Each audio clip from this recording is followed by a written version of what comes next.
Centro de Educación Alternativa Villa Esperanza.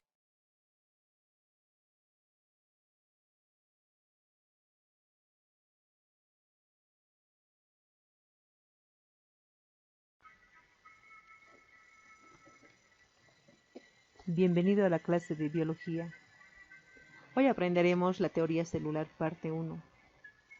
La teoría celular es la parte fundamental de la biología que explica la constitución de los seres vivos sobre la base de la célula. Por más de 3 siglos se hicieron investigaciones sobre la célula, y entre ellos tenemos a Anton van Leeuwenhoek, en 1665 Robert Hooke, en 1837 Theodor Schwann, en 1837 Matthias Jakob Schleiden, Rudolf Virchow, en 1906 Santiago Ramón y Cajal. Y se encontró que todos los seres vivos estamos formados por células. En la gráfica tenemos la célula animal o célula del ser humano y la célula vegetal, cuyas funciones nos mantienen con vida. Estas investigaciones sobre la célula y sus funciones forman parte de la teoría celular y sus postulados. En esta gráfica tenemos la célula madre realizando la división celular hasta llegar a las células hijas. ¿Cómo se construyó la teoría celular y sus postulados? En esta gráfica tenemos diferentes tipos de células. Este es el caso de las células óseas, propio de los huesos, las células nerviosas del sistema nervioso central, las células adiposas del tejido graso, las células del cartílago, las células secretoras, las células musculares propio de los músculos, las células epiteliales que cubren la superficie del cuerpo, las células sanguíneas propio de la sangre.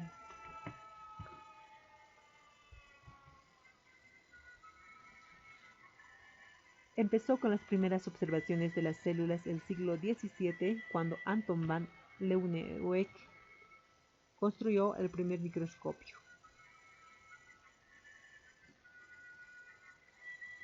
Se logró observar en una gota de agua una gran cantidad de microorganismos formados por células, como los protozoarios. Los protozoarios son organismos microscópicos unicelulares que viven en medio húmedo o también viven como parásitos en otros seres vivos. En 1665, Robert Hooke analizó con su microscopio láminas muy finas de corcho.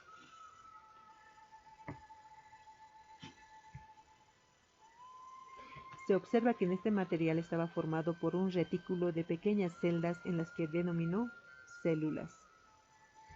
Aquí vemos la gráfica de una célula.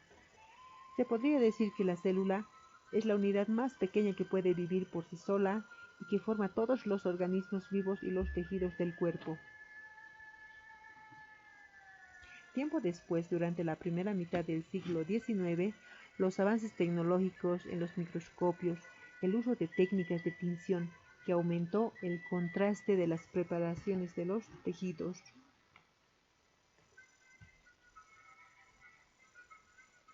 En este caso tenemos la célula de la neurona.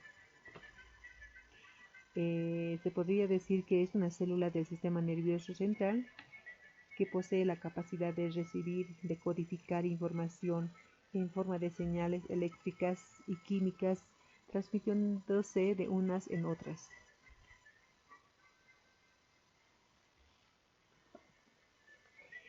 Y la invención de aparatos denominados el microtomo, que permitió cortar láminas muy finas de tejidos.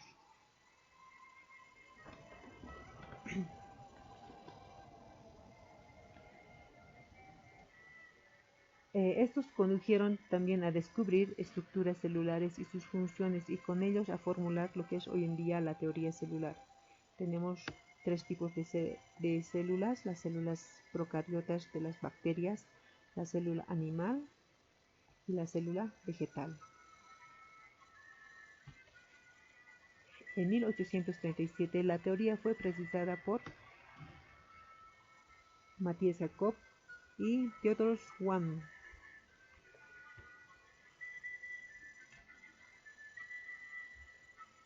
Tras haber observado células en los diversos tejidos vivos, tenemos el tejido del hígado, el tejido del intestino delgado, el tejido muscular.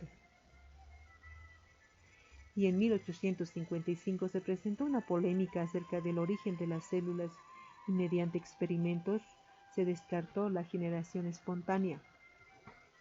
Recordemos que la generación espontánea se da en el año 1668 por un médico italiano en el que colocó en los vasos trozos de carne y en uno de ellos los dejó al aire libre, por lo que las moscas pusieron sus huevos y aparecieron larvas, y en los demás los dejó cubiertos, y no se observó ninguna reacción, explicando que no circulaba aire en esos vasos, y es por esa razón que se consideraba que era una teoría obsoleta.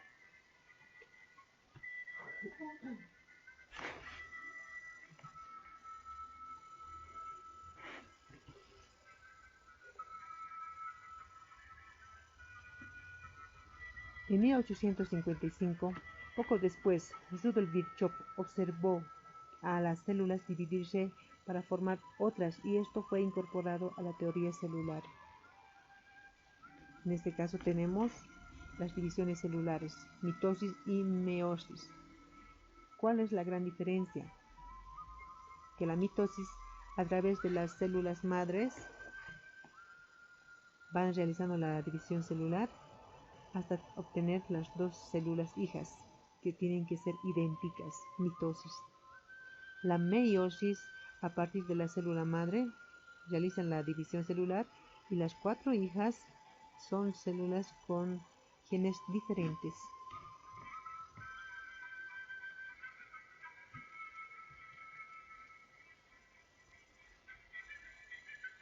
Postulados de la teoría celular a partir de investigaciones. Y finalmente, en el año 1906, Santiago Ramón y Cajal demostró la individualidad de cada neurona dando validez universal.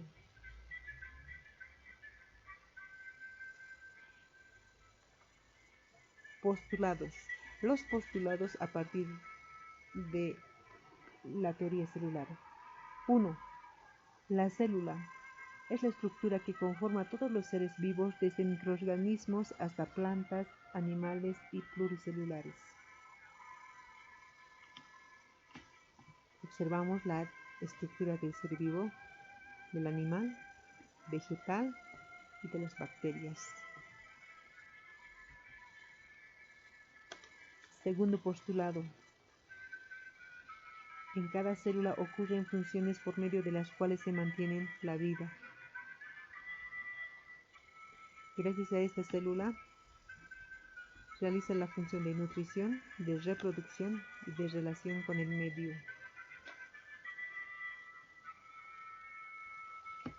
Tercer postulado. Los organismos pueden ser unicelulares, en este caso como las bacterias, los protozoarios, compuestos por una célula, o multicelulares compuestos por muchas células, en el caso de los animales y las plantas o los vegetales. Cuarto postulado. Cuando las células se dividen, la información hereditaria que contiene en el material genético se transmite de célula a célula. En este caso tenemos la célula madre realizando la mitosis, llegando a las células hijas. Y el material genético obviamente se va transmitiendo, ¿verdad? En este caso son diferentes. Quinto postulado. El flujo de la energía se produce dentro de las células. Las radiaciones del sol van directamente a la planta, directamente a las células. Estas reciben la energía, el dióxido de carbono absorbe el agua, realizan lo que es la fotosíntesis y el resultado es el oxígeno gaseoso que favorece al ser vivo.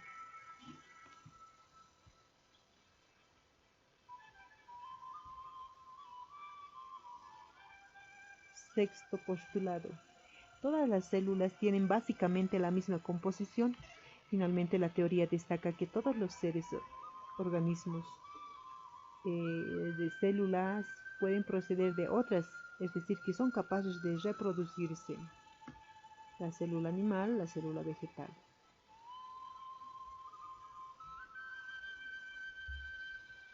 Conclusión.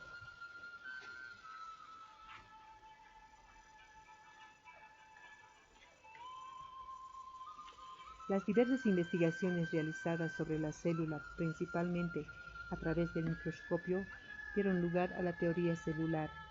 Estas teorías destacan, entre otros aspectos, que la célula es la unidad de todos los seres vivos y que las funciones que caracterizan a un ser vivo, como la nutrición, la reproducción y la relación con el medio, también tienen lugar a nivel celular. Y te pregunto a ti, ¿tú por qué crees que son tan importantes los postulados de la teoría celular? Gracias.